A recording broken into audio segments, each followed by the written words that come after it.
하나님 말씀 사도행전 25장 13절에서 27절까지 말씀입니다. 사도행전 25장 13절에서 27절까지 말씀을 교독해서 읽도록 하겠습니다. 수일 후에 아그리빠 왕과 버니게가 베스도에게 문안하러 가이사랴에 와서 여러 날을 있더니 베스도가 바울의 일로 왕에게 고하여 이르되 벨릭스가 한 사람을 구류하여 두었는데 내가 예루살렘에 있을 때 유대인의 대제사장들과 장로들이 그를 고소하여 정죄하기를 청하기에 내가 대답하되 무릇 피고가 원고들 앞에서 고소 사건에 대하여 변명할 기회가 있기 전에 내주는 것은 로마 사람의 법이 아니라 하였노라. 그러므로 그들이 나와 함께 여기 오매 내가 지체하지 아니하고 이튿날 재판 자리에 앉아 명하여 그 사람을 데려왔으나 원고들이 서서 내가 짐작하던 것 같은 악행의 혐의는 하나도 제시하지 아니하고 오직 자기들의 종교와 또는 예수라 하는 이가 죽은 것을 살아있다고 바울이 주장하는 그 일에 관한 문제로 고발하는 것뿐이라. 내가 이 일에 대하여 어떻게 심리하는지 몰라서 바울에게 묻되 예루살렘에 올라가서 이 일의 신문을 받으려느냐 한즉 바울은 황제의 판결을 받도록 자기를 지켜주기를 호소하므로 내가 그를 가이사에게 보내기까지 지켜두라 명하였노라 하니 아그리빠가 베스도에게 이르되 나도 이 사람의 말을 듣고자 하노라. 베스도가 이르되 내일 들으시리이다 하더라.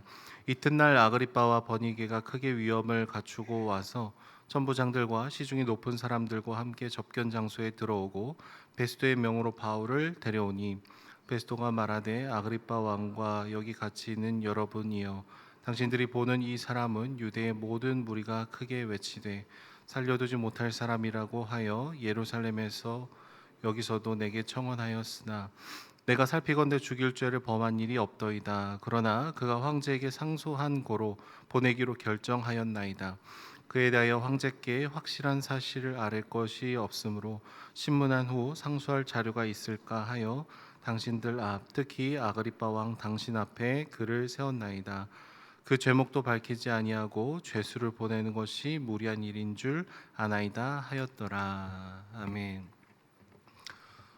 여러분 변호사 사무실에 가서 얘기를 해보면 변호사들은 법적으로 증명이 가능한 사실 이외의 것에는 그다지 관심이 없다라는 것을 알게 됩니다. 변호사들은 심리적인 상담가가 아닙니다.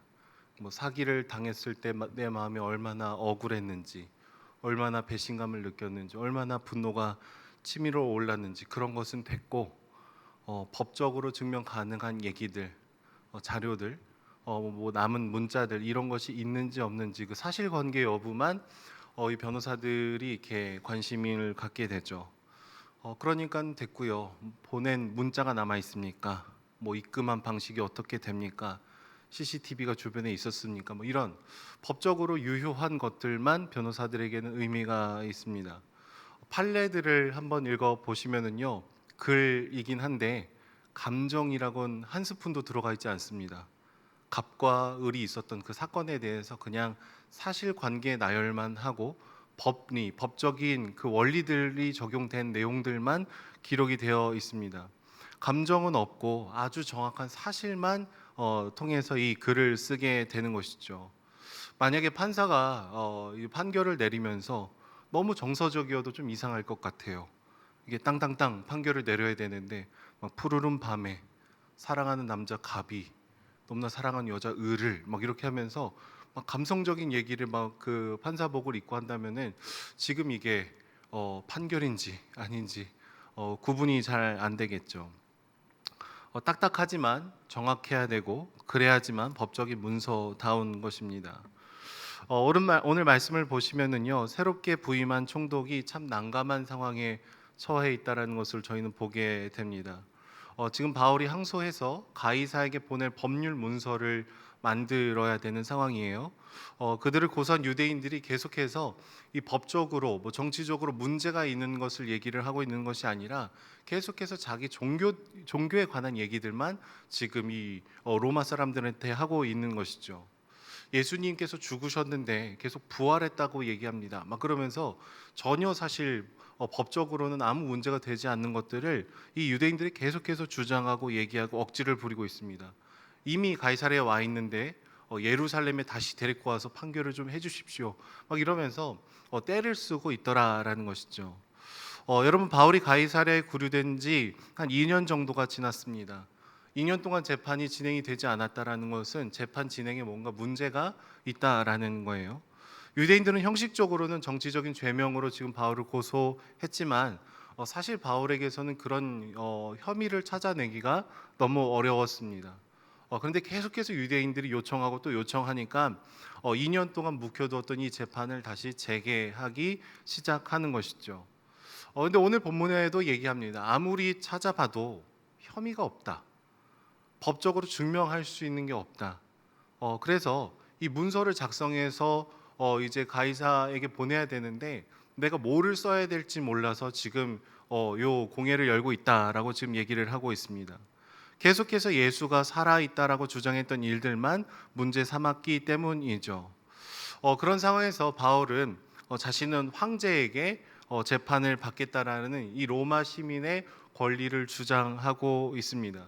그러니까 이 총독 입장에서는 난처한 거예요. 부임한 지 3일밖에 안 됐고 이 유대인들의 강력한 요청을 받아들이면서 또 바울의 요청 사이에 껴 있는 것이죠. 뭐라도 제대로 정리를 해서 문서를 작성해서 상급 법원에 올려야 됩니다. 근데 정작 쓸 내용이 하나도 없는 것입니다.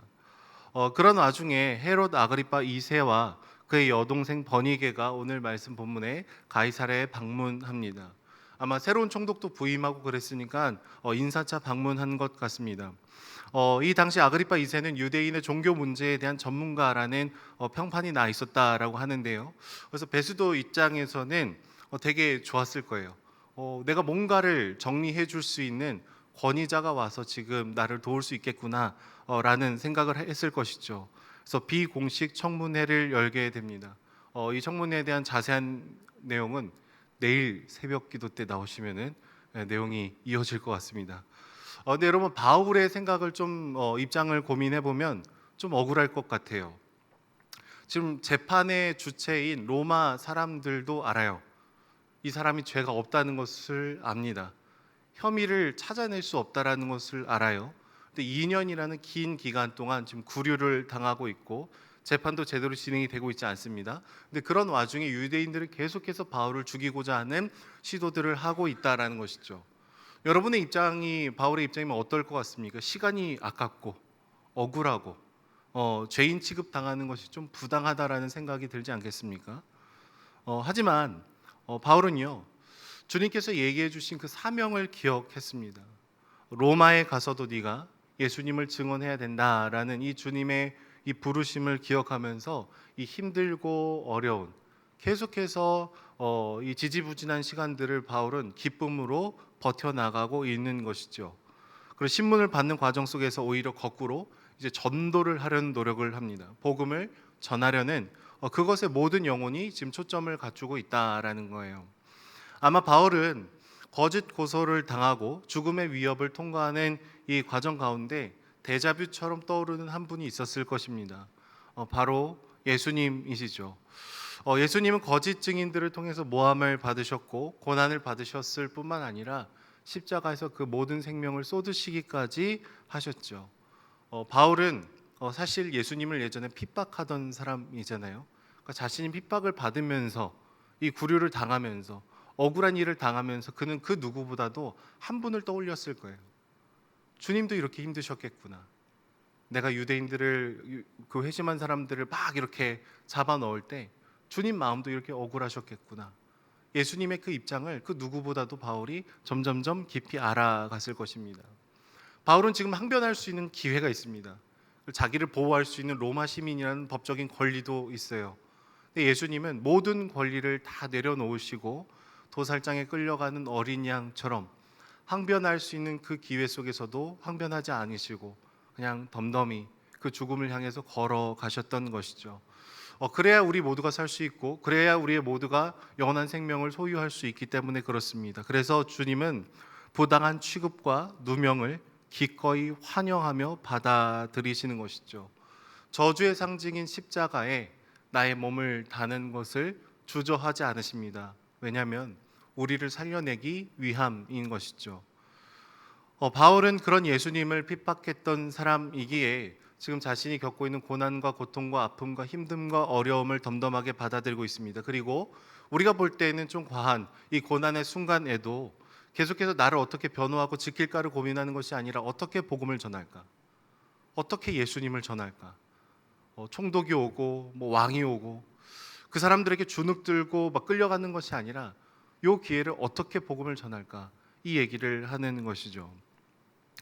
우리는 종종 하나님의 부르심과 상관없는 것에 시선을 빼앗길 때가 있습니다. 우리는 종종 우리의 시선을 잃어버려서 그래서 하나님께서 우리에게 걸어가라고 하신 삶의 방식을 잃어버리면서 살아갈 때도 참 많이 있죠. 사욕에 집중되어 끌려가다 보면은 주님께서 우리에게 맡겨주신 사명을 잊어버리고 다른 길로 걸어갈 수도 있다라는 거예요. 마치 달리기 선수가 다른 것에 신선을 분산하지 않고 내가 달려가야 되는 그 목표를 바라보면서 막 열심히 뛰는 것처럼 지금 바울은 그것을 바라보고 있다라는 것이죠. 집중해야 할 바에 끊임없이 집중하고 바라봐야 할 바를 끊임없이 바라보는 이 바울은 부르심을 따라 그 걸음을 걸어가고 있는 존재입니다. 그리고 우리의 삶에도 하나님께서 분명히 얘기해 주신 그 부르심의 자리가 있다라는 것이죠. 오늘 본문을 보면은요, 자신의 기득권을 지키지 못해서 막 불안해하고 분노를 내던 이 유대인들이 2년이라는 시간이 지났음에도 불구하고 바울을 죽이려고 막 찾아오는 모습을 보여주고 있습니다. 하지만 바울의 모습은 어떻습니까? 자신의 몸이 죽을 수도 있다라는 그 환경 가운데에서도 끊임없이 예수님을 전하고 복음을 전하는 삶을 살아가고 있는 것이죠. 저 안에 사랑하는 여러분, 하루하루 우리에게 주어진 시간을 살아가면서 다시 한번 우리가 바라봐야 할 부분을 바라볼 수 있었으면 좋겠습니다. 때로는 우리가 말씀대로 산다고 해서 모든 것이 낭만적이고 기쁘고 탄탄대로가 열리지 않을 수도 있습니다. 오히려 나는 선하게 되는데 오해를 받을 수도 있습니다. 핍박을 당할 수도 있겠죠. 그러나 우리에게 모든 것을 쏟으시고 모든 모함과 오해와 고통을 받으셨던 이 예수님을 기억하며 그리고 오늘 본문에 그 발자취를 따라가는 바울을 기억하면서 우리의 삶을 함께 걸어갈 수 있었으면 좋겠습니다. 예수님의 희생을 기억할 때 여러분 우리의 삶은 단순해집니다. 예수님의 십자가의 사건을 기억할 때 우리의 삶은 굉장히 심플해질 수 있다라는 것이죠. 우리의 삶의 목적이 되시고 우리의 삶의 방식을 결정해 주시는 주님께 우리의 시선을 고정하고 오늘도 주님과 동행하는 저와 여러분들이 되기를 소망합니다. 기도하겠습니다. 사랑의 주님, 우리의 시선이 당신을 향하기를 원합니다. 우리의 시선은 늘 분산되어 하나님의 부르심을 기억하지 못하고 걸어갈 때도 참 많이 있지만 그러나 그런 우리의 연약함을 다 아시면서도 십자가의 사랑으로 자신의 모든 것을 쏟으신 주님을 바라봅니다. 하나님, 내 힘과 내 능력이 아니라 하나님 우리를 불러주신 그 부르심을 따라 걸어갈 수 있도록 붙들어 주시고 성령의 충만한 능력을 덧입어 하나님 우리에게 거하라 하시는 그 자리에 거할 수 있도록 날마다 우리와 동행하여 주시옵소서. 복음을 전하게 하여 주시고 주님의 사랑 끊임없이 전하는 저희들이 될 수 있도록 날마다 주님 찾아와 주시옵소서. 감사드리며 예수님의 이름으로 기도드립니다. 아멘.